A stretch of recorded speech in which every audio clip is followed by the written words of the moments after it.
Medical पाठशाला। Hello friends, आज की वीडियो में देखेंगे हम वॉल्वुलर हार्ट डिजीजेस। वॉल्वुलर हार्ट डिजीजेस में जो है दो तरह की खराबियां हमें देखने को मिलेंगी वॉल्व्स में, स्टेनोसिस और इनसफिशिएंसी।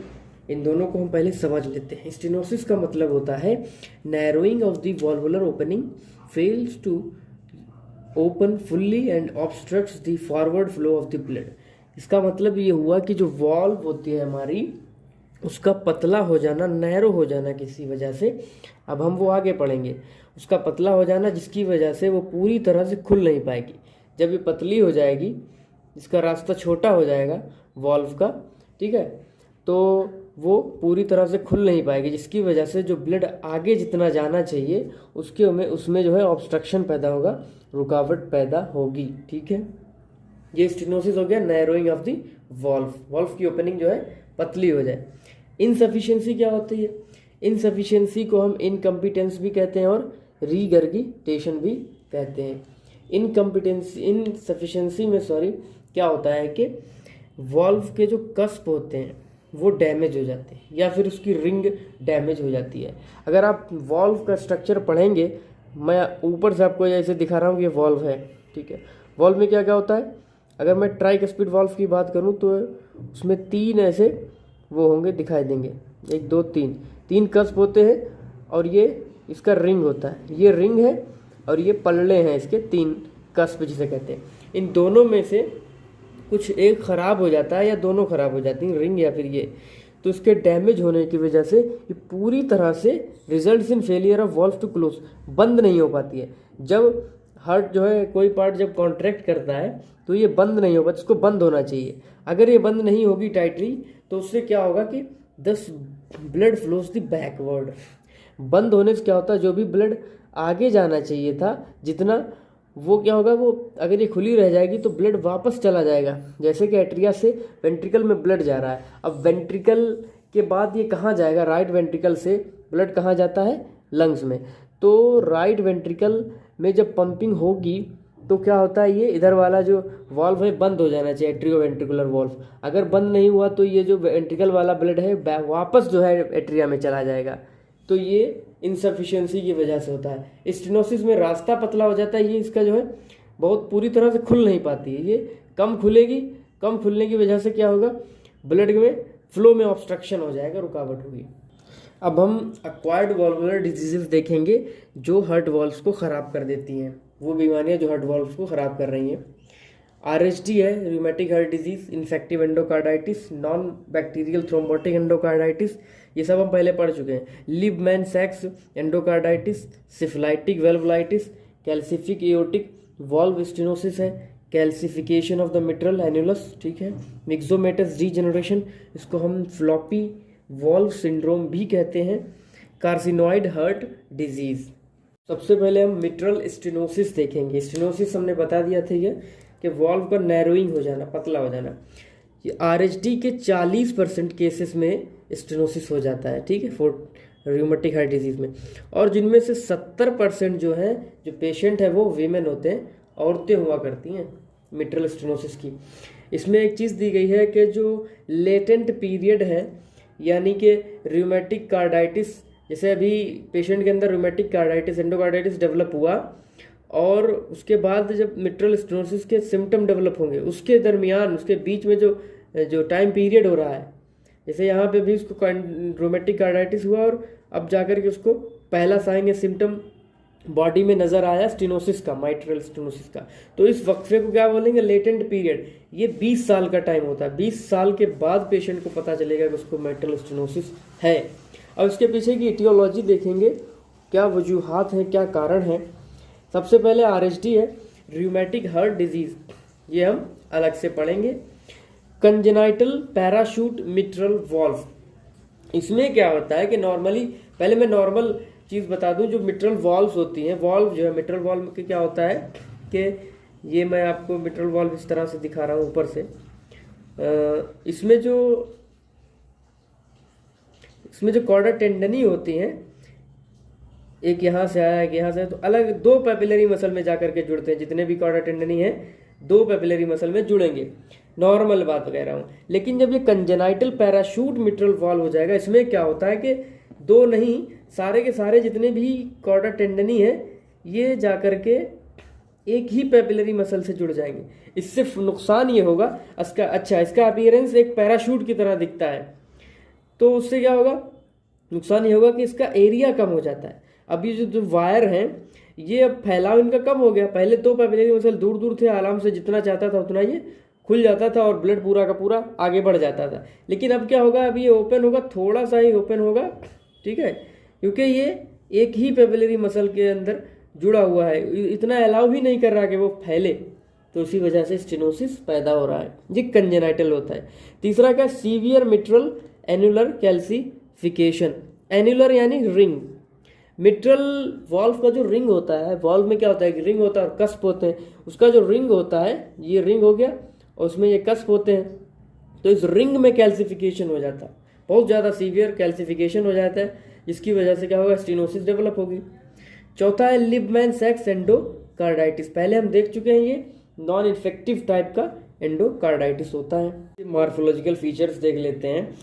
वॉल्व की जो लीफलेट्स होती हैं वो थिक हो जाएंगी, मोटी हो जाएंगी, उनके ऊपर फाइबरस टिश्यू का डिपोजिशन होगा या फिर कैल्सिफिक डिपॉजिट्स पाए जा सकते हैं या फिर दोनों पाए जा सकते हैं। दूसरी चीज़ क्या होगी कि मिट्रल कमिशर्स पर, या आप एनाटॉमी अच्छे से पढ़े होंगे तो जानते होंगे कमिशर क्या होता है। मिट्रल कमिशर पर फाइबरस एडिशंस होता है और साथ ही साथ क्या होगा, फ्यूजन और shortening of the chordae tendineae. Chordae tendineae के जो फ्यूजन हो जाएगा आपस में और छोटे हो जाएंगे, ठीक है। अगर केस जो है माइल्ड है, अभी ज़्यादा इन्वॉल्वमेंट नहीं हुआ है, ठीक है, लीस्ट इन्वॉल्वमेंट हुआ है, तो उस केस में क्या होगा कि जो वॉल्व्स होंगी उनमें पर्स स्ट्रिंग पकरिंग हमें दिखाई देगी। पर्स स्ट्रिंग आप जानते होंगे, जो बटुआ होता है, जो वो वाला बटुआ जिसमें ये देखिए मैंने बना के दिखाया है, ये दोनों तरफ धागा ऐसा होता है जिसको ऐसे खींच लेते हैं तो बंद हो जाता है एक तरह से। तो बंद होने पे यहाँ पर क्या होता है, सिमटे ऐसे पड़ जाते हैं और ये मोटा हो जाता है। वही चीज़ हमारे उसमें होता है मिट्रल वॉल्व में। यहाँ पर जो मिट्रल वॉल्व पढ़ रहे हैं, मिट्रल वॉल्व में क्या होता है, यहाँ पर जो बेस होता है मिट्रल वॉल्व का, बेस कहाँ पे होता है, ये अगर मिट्रल वॉल्व है, ठीक है, मैं दिखा दूँ, ये इधर बेस, तो ये हिस्सा होता है ना इसका, जो रिंग से जुड़ा हुआ हिस्सा है, बस थोड़ा हिस्सा वही उसको बेस कहते हैं, और ये फ्री मार्जिन है इस बीच का हिस्सा जो है। तो बेस जो होता है ये तो मोबाइल होता है, अभी इसमें ज़्यादा थिकनिंग यानी इसमें ख़राबी नहीं हुई, लेकिन जो फ्री मार्जिन है इन पर थिकनिंग हो जाती है। थिकनिंग इस तरह से होती है कि इसकी इस पर्स स्ट्रिंग पकड़िंग जैसा अपीयरेंस होता है, यहाँ पर सब एकदम कॉन्ट्रैक्ट ऐसे हो जाएंगे और ये रास्ता पतला कर देंगे, इसीलिए इसको ये नाम दिया गया है। एडवांस्ड केसेस में अगर और ज़्यादा एडवांस हो गया केस, तो उसमें क्या होगा, पूरी की पूरी जो लीफलेट है ये पूरा जो है क्या हो जाएगा, रिजिड हो जाएगा, फिक्स हो जाएगा और इमोबाइल। और क्या होगा, जिससे क्या होगा, नैरो ओपनिंग हो जाएगी। इसकी जो ओपनिंग होगी नैरो होगी, ओवल होगी, और सॉरी हाँ ठीक है, नैरो ओपनिंग हो जाएगी, ओवल इस तरह की ओपनिंग होगी इसकी, बहुत छोटी। जब ये ओपन होगा, ओपनिंग मतलब अभी तो ये बंद दिख रहा है, जब ब्लड यहाँ से पास होता है तो बहुत छोटा सा रास्ता ब्लड को देता है, ये बहुत छोटा सा पतला एकदम ओवल शेप का रास्ता देता है, इसीलिए इसका नाम बटन होल कह दिया गया है। जिस तरह से बटन में होल होता है बहुत छोटा सा, या फिर फिश माउथ मिट्रल ऑरिफिस भी कहा जाता है। ये है फिश माउथ मिट्रल ऑरिफिस। इसके इफेक्ट्स देख लेते हैं कि इसके क्या असर होते हैं, क्या क्या चेंजेस आते हैं मिट्रल स्टेनोसिस में। सबसे पहले देखते हैं कि नॉर्मल जो मिट्रल ऑरिफिस होती है, ओपनिंग जो होती है मिट्रल वॉल्व की, वो 5 सेंटीमीटर स्क्वायर होती है, इतना एरिया इसका ओपन होता है नॉर्मली। लेकिन जब पेशेंट में सिम्टम दिखने लगता है मिट्रल स्टेनोसिस का, वो उस टाइम जो एरिया रह जाता है ओपनिंग का वो होता है 1 सेंटीमीटर स्क्वायर। तो इतना ज़्यादा डिफरेंस आ चुका होता है। अब क्या क्या चेंजेस आते हैं, क्या होता है कि लेफ्ट एट्रियम का प्रेशर बढ़ जाता है, कहाँ से 12 से 25 mm बढ़ जाता है। लेफ्ट एट्रियम का प्रेशर क्यों बढ़ रहा है, ये मैं आपको अलग अलग चैम्बर दिखा रहा हूँ। ये लेफ्ट एट्रियम हो गया, ये क्यों बढ़ रहा है, क्योंकि यहाँ और इसके बीच में क्या होता है, ये मिट्रल ऑरिफिस वॉल्व है। ये अगर इसका जो वो है ओपनिंग छोटी हो जाए तो यहाँ से ब्लड पूरा आगे नहीं जा पाएगा, यहाँ ब्लड कम जाएगा, यानी यहाँ ब्लड का रुकाव रुकावट होने लगी, यहाँ भरने लगा ब्लड, यहाँ आगे नहीं जा पा रहा है। इसकी वजह से ये इसके अंदर प्रेशर बढ़ रहा है लगातार। प्रेशर कहाँ से 12 होता है नॉर्मल, ये 25 mmHg तक चला जाता है। इस प्रेशर के बढ़ने के नतीजे में इसके रिजल्ट में जो है कुछ चेंजेस आते हैं। ये प्रेशर बढ़ता है तो क्या क्या होता है, यहाँ पर डायलिटेशन होगा, इसका लेफ्ट एट्रियम का डायलिटेशन होना शुरू हो जाएगा और इसमें हाइपरट्रॉफी हो जाएगी। ठीक है, लेफ्ट एट्रियम में डायलिटेशन और हाइपरट्रॉफी हो गई, ये बड़ा हो जाएगा। इसकी वजह से क्या होगा, और दूसरी चीज़ क्या होगी, अच्छा यहाँ से क्या हो रहा, ब्लड आगे जाता है इस ऑरिफिस के ज़रिए, और ऑरिफिस हो गया छोटा, ठीक है, रास्ता हो गया पतला, तो ब्लड कम जाएगा। इसमें ब्लड कम जाने की वजह से दो चांस हैं। एक तो जैसे नॉर्मल हो सकता है, आपको ये जो लेफ्ट वेंट्रिकल है ये नॉर्मल मिल जाए। दूसरी चीज़ ये हो सकती है, ये हाइपरट्रॉफी नहीं मिलेगा, ये सिर्फ एट्रॉपी मिल सकता है या फिर नॉर्मल। एट्रॉफिक लेफ्ट वेंट्रियम इसलिए मिल रहा है क्योंकि उसके अंदर reduced inflow of blood, blood बहुत कम आ रहा है।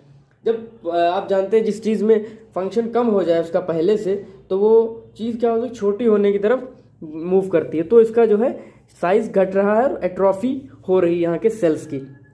अब क्या होगा, तीसरी चीज़ क्या होगी, यहाँ पर जो प्रेशर बढ़ा, लेफ्ट एट्रियम का प्रेशर बढ़ने की वजह से ये प्रेशर पीछे ट्रांसमिट हो जाता है। किसमें, इसमें जो पल्मोनरी वेन्स आ रही हैं, इन पल्मोनरी वेन्स में ये प्रेशर जाता है, पल्मोनरी वेन्स के ऊपर ये प्रेशर मारता है और ये पल्मोनरी वेन्स कहाँ तक जाती हैं, लंग्स तक आती हैं। तो लंग्स तक इसका प्रेशर पीछे पहुँचता है, ट्रांसमिट होता है, तो वहाँ पर भी प्रेशर बढ़ जाता है, जिसकी वजह से पल्मोनरी हाइपरटेंशन होगा।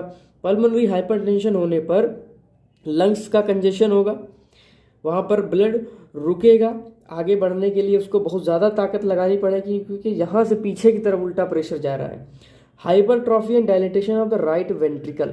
अब इस राइट वेंट्रिकल को भी क्या होने लगा, ये भी भाई ये बड़ा होने लगा। क्यों बड़ा होने लगा, देखो ये प्रेशर लंग्स में गया, लंग्स में प्रेशर बढ़ा हुआ है, तो यहाँ से ये क्या करता है, पल्मोनरी आर्टरी के जरिए लंग्स में ये पहुंचाता है। लंग्स में पहले से प्रेशर बढ़ा तो उसको और ज़्यादा प्रेशर लगा करके ब्लड वहाँ पहुंचाना होगा, तब जाके पहुंचेगा। तो बार बार जब प्रेशर इसको बढ़ा करके लगाना पड़ रहा है तो इसमें चेंजेस ये होंगे कि इसमें हाइपरट्रॉफी और डायलिटेशन हो जाएगा। इसके हाइपरट्रॉफी और डायलिटेशन की वजह से इसका असर इस पर अब पड़ेगा। आप देख रहे हैं यहाँ से शुरू हुआ, लंग्स में गया, लंग्स के बाद यहाँ प्रेशर आया, ये बड़ा हो गया। अब यही चीज़ यहाँ होगी, यहाँ पर भी इसको ज़्यादा प्रेशर लगाना पड़ेगा यहाँ भेजने के लिए, तो इसमें भी राइट एट्रियम में डायलिटेशन होगा और बाद में क्या होगा, पूरा का पूरा राइट साइड का जो हार्ट फेल हमें देखने को मिलेगा। इतनी चीज़ें थी। Thank you.